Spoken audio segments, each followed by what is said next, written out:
रात की चुप्पी में वीरान हवेली एक भूतिया सन्नाटे में डूबी हुई थी। चारों तरफ धुंध और ठंडी हवा ने राधिका के शरीर को कांपने पर मजबूर कर दिया। हवेली के दरवाजे अपने आप बंद हो गए और कोई अजीब सी आहट कमरे में गूंजने लगी। राधिका ने धीरे से कहा, कहाँ हूँ मैं? ये जगह, यह तो किसी डरावनी कहानी जैसी है। तभी उसने देखा कि हॉल के बीचों बीच एक पुराना ताबूत रखा हुआ है, धूल और मकड़ियों की जाली से ढका हुआ।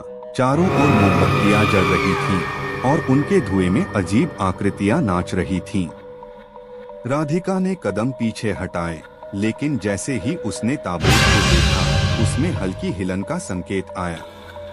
ताबूत से धीमी खटखट की आवाज गूंजने लगी। राधिका ने डर के मारे अपने हाथों से चेहरे को ढक लिया और हॉल के छोर की ओर भागी। हॉल के कोने में से अचानक एक ठंडी हवा का झोंका आया और किसी ने उसके कान में फुसफुसाया, तुमने यहाँ क्यों कदम रखा? राधिका ने पीछे मुड़कर देखा, लेकिन वहाँ कोई नहीं था।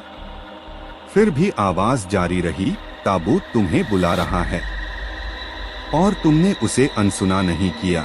राधिका ने अपने आप को संभाला और धीरे धीरे ताबूत के पास बढ़ी। जैसे ही उसने उसे छुआ, ताबूत अपने आप खुल गया।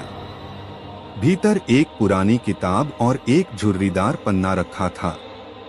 पन्ने पर लिखा था, जो भी इस ताबूत को खोलेगा, उसकी आत्मा और हवेली की आत्माओं के बीच एक अनंत बंधन बन जाएगा। केवल 11 आत्माओं को मुक्त करके ही यह बंधन तोड़ा जा सकता है। राधिका ने फुसफुसाते हुए कहा, 11 आत्माएं? यह कैसे संभव है? तभी हॉल में भयंकर हंसी गूंजी और दीवारों पर धुंधली छायाएं झूलने लगी। राधिका ने धीरे से किताब खोली और उसमें छपे मंत्रों को पढ़ना शुरू किया। जैसे ही उसने पहला मंत्र पढ़ा, हवेली की दीवारें हिलने लगीं और चारों कोनों से अजीब रोशनी निकलने लगी। पहली आत्मा सामने प्रकट हुई, एक महिला जिसकी आंखें खाली और आंखों में दर्द की चमक थी। मेरी मदद करो, मेरी आखिरी इच्छा पूरी करो। राधिका ने उसकी कहानी सुनी। उसकी हत्या ताबूत के रहस्यों के कारण हुई थी और उसकी आत्मा शांति नहीं पा रही थी। राधिका ने उसकी मदद की और उसकी आत्मा धीरे धीरे धुआं बनकर हवा में घुल गई। फिर उसने दूसरे कमरे की ओर कदम बढ़ाया। वहां की हवा ठंडी और घनी थी और दीवारों पर लाल निशान उभर आए।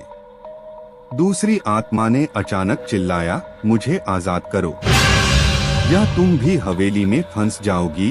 राधिका ने मंत्र पढ़ते हुए उसे मुक्त किया। तीसरी और चौथी आत्माएं भी क्रमशः मुक्त हुई, लेकिन हवेली का डर और भी बढ़ गया। जब राधिका 8वीं आत्मा के कमरे में पहुंची, तो हवेली ने उसे धोखा दिया।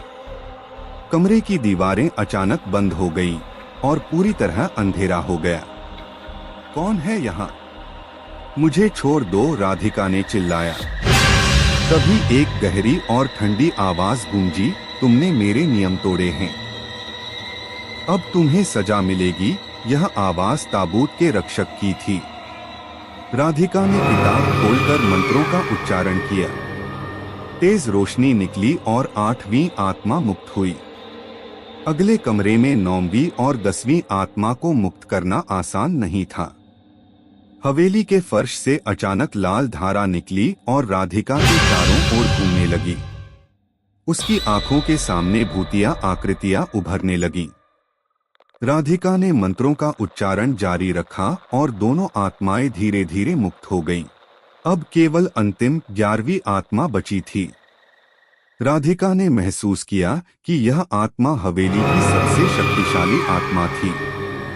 उसका चेहरा काला, आंखें लाल और स्वर गहरी गूंजती हुई थी।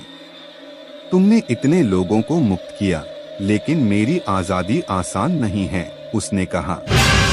राधिका ने हिम्मत जुटाई और किताब में अंतिम मंत्र पढ़ा।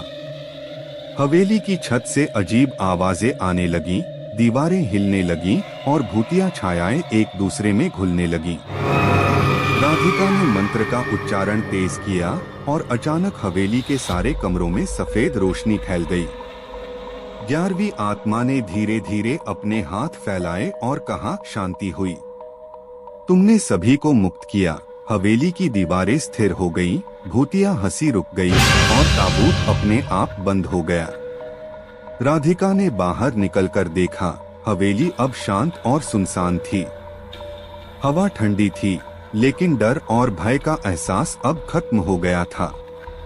उसने महसूस किया कि ताबूत और हवेली केवल भूतों का घर नहीं, बल्कि उनके अधूरे रहस्यों का प्रतीक था। उसने किताब अपने हाथों में रखी और ठान लिया कि अब वह इन रहस्यों को दुनिया से साझा करेगी, ताकि कोई और भी यहाँ फंसने से बच सके। राधिका ने हवेली से आखिरी बार देखा और धीरे से कहा, अब तुम सब शांति से रह सकते हो। मैं अपनी दुनिया लौट रही हूँ। जैसे ही उसने कदम बढ़ाया, हवेली की खिड़कियों से हल्की रोशनी बाहर निकलने लगी और हवेली धीरे धीरे अंधेरे में विलीन हो गई। लेकिन जैसे ही राधिका पीछे मुड़ी, उसने देखा कि ताबूत की छाया अभी भी हॉल के कोने में हल्की हिल रही थी। और किसी ने धीरे से कहा, अगली बार हम फिर मिलेंगे। राधिका ने जल्दी से किताब कसकर पकड़ी और हवेली की ओर आखिरी बार देखा, यह जानते हुए कि ताबूत का रहस्य कभी पूरी तरह समाप्त नहीं होगा।